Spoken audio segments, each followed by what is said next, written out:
Eman. Emane kepiye? Putra-putri nesanipun Jeneng Sultan Adi. Sampun wonten ing mengko. Saron. Ana sik mengkoni. Ning kuwi wis sah apa? Derek wis calon. Nek durung sapi iso tok gagalake. Ateges kuwi kudu iso gagalake antarane calon kok antep karo calon sakal. Lah sampun akol suwau niku lho Ki. Dipun dipate. Kula ngerti ngalaken menawi kula menika ora mblek-blek. Utusanipun Kanjeng Adipati. Aku ora muring. Jenengan muring. Pripun jenengan? Wah wonten ing pasewakan agung wonten ing Cirebon. Kula njung cemparani Adipati punika. Nek pates sumambung tak kira watak wangsule sumambung kuwi ora kaya biasa. Wah kula menika supek mundur menawi mangke ngosah. Lah iya, Kula anggap ngosah, kula anggap kepala, kula dodok, kula kakak, kula mlakan wonten alam. Dipun tututi.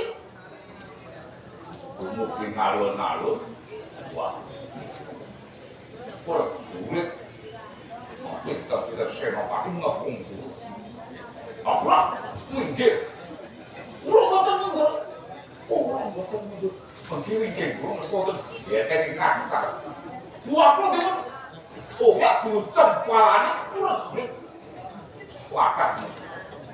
Lah sedanipun kula piye?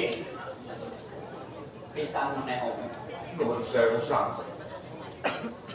Kula mboten saged ngestakaken ing dados dawuh panjenengan. Kula kasorang malah kepara kula dipun pala dening sawanyak prajurit wonten ing nuwun sewu santen. Sumambu. Nggih. Gonmu ngomong dakik-dakik.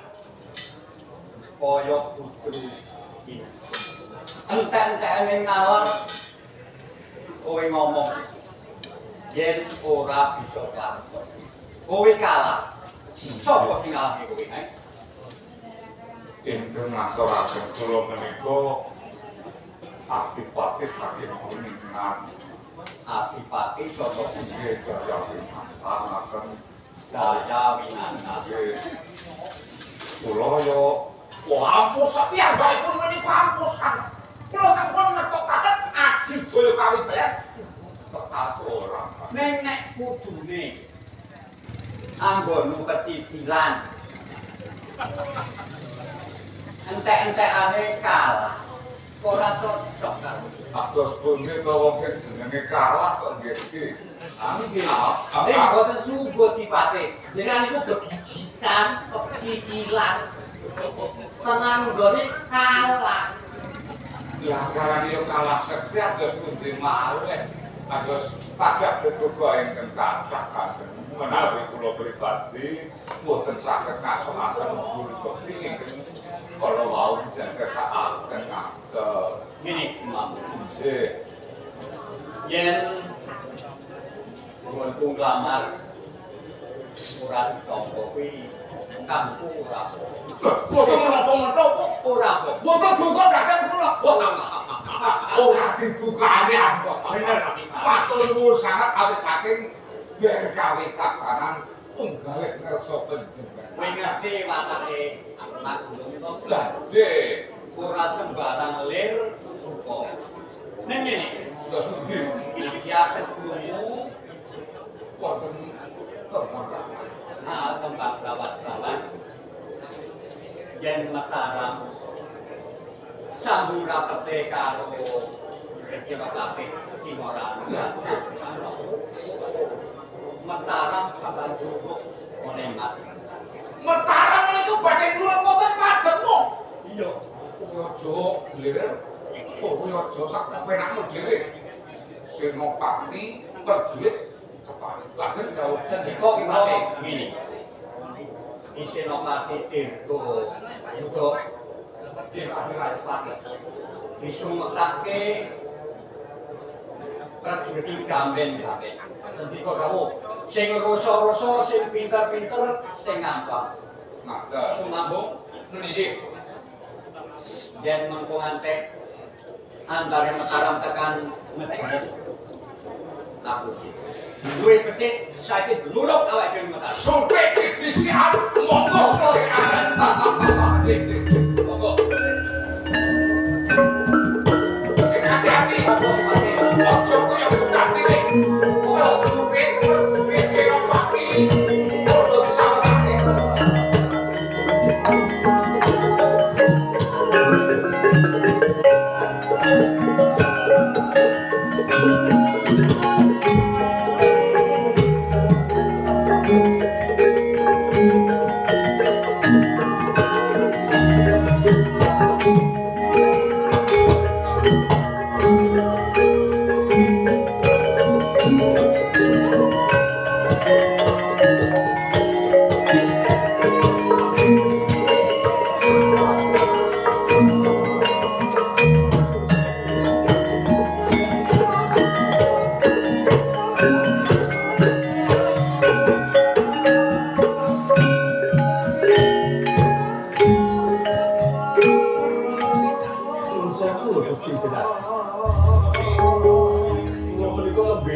Kewajiban dawuh politik rono wonten gedhong pusaka pelajaran panjenengan rahayu kula dipun derek wonten pasal iki badhe menapa Wis to ditinggal dhisik ora apa-apa.